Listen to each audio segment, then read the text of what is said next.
Welcome to Lesson 4 of Nginx Mastery.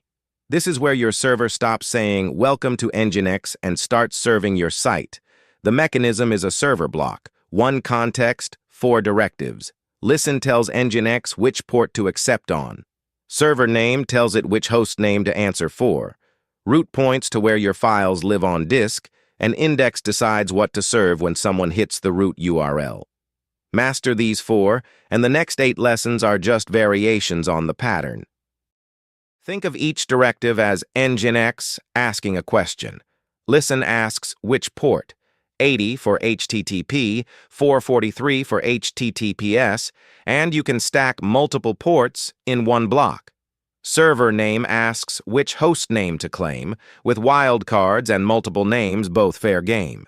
Root asks where the files live on disk, mapping URL paths one-to-one into a directory. And index asks what to serve when the URL ends in a slash. Skip it, and a bare visit to your site returns 403 forbidden. Now let's see those 4 questions answered in a single working file. On the left, the config you'd actually drop into conf.d. 6 lines, 4 directives. On the right, what Nginx does with each one when a request hits the door. Port 80 accepted, host header matched against mysite.com, root joined with the URL to find a file on disk, and index filling in when the path ends in a slash. Trace it bottom to top. Get about HTML becomes var www.mysite.about.html. That's the whole pattern. Let's zoom in on the first of those 4 directives. Listen. Out of the box, Nginx binds to nothing. Port 80 stays closed until you open it.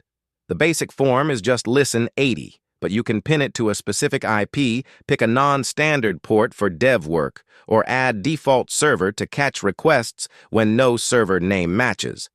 The SSL flag flips it into HTTPS mode. We'll get there in Lesson 10.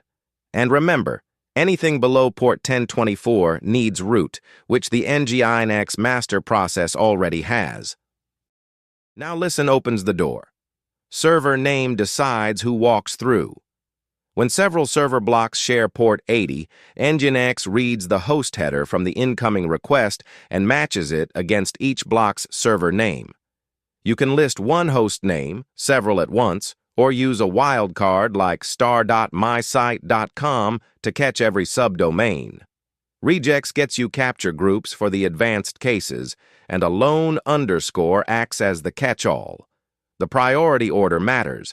Exact names win first, then wildcard prefixes, then suffixes, then regex, and finally, default server picks up whatever's left. Once the request reaches the right server block, the next question is, which file on disk? That's root and index, and honestly, it's the most mechanical mapping in all of Nginx. Take the URL, append it to root, and that's your file path. /about.html under root /var www.mysite becomes exactly that file. The only special case is when the URL ends with a slash, no file name given. Then index steps in and supplies one, trying each value in order until something exists. File missing on disk gives you a 404. Wrong permissions gives you a 403. Keep that distinction in your back pocket when you're debugging. Now let's put it all together end to end.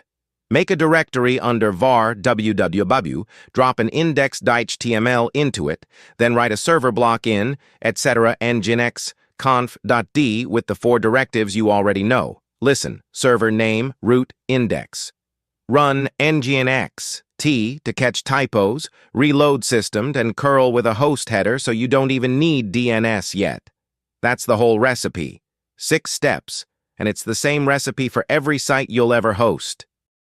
Here's why that tiny recipe holds up. First, adding a site is just adding another server block. Nginx routes by host header, so config grows linearly, never exponentially. Second, every directive ships with a sane default, so you only write what actually differs from site to site.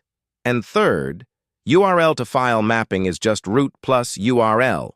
No magic, no routing table. When something 404s, you know exactly where to look. So here's your cheat sheet. 7 patterns that cover most of what you'll ever need. A single static site, 2 sites on one server, a default server catch-all that returns 404 for unknown hosts, serving domain and www from one block, wildcard subdomains, redirecting www to bare domain, and running on a non-standard port like 8080 for a dev environment. Print this page. Every later lesson, TLS, reverse proxy, caching, just extends one of these 7 recipes. Reading recipes only gets you so far. Now you write one. 3 drills, about 45 minutes total. First, build your own vhost end-to-end with a project name that actually matters to you. Then add a second server block so 2 sites share one Nginx. Finally, break things on purpose, strip the index directive, delete the file, drop a semicolon, and read what Nginx tells you. By the end, you'll have seen the 3 errors you'll meet for the rest of your career. Once you start breaking things, you'll meet these 5 culprits, so let's name them now. Default server still wins because conf.de default.conf is grabbing the request before your block sees it. Server name forgets www, so half your visitors hit a 404. The root path doesn't exist on disk, permissions block the Nginx user, or you reload without running Nginx and keep serving the old config silently. Memorize these 5. They're 90% of the evenings you'd otherwise lose. And that's lesson 4. You've got the 4 directives, you've written a real server block, you understand how a URL maps to a file on disk, and you know the 5 traps before they bite you.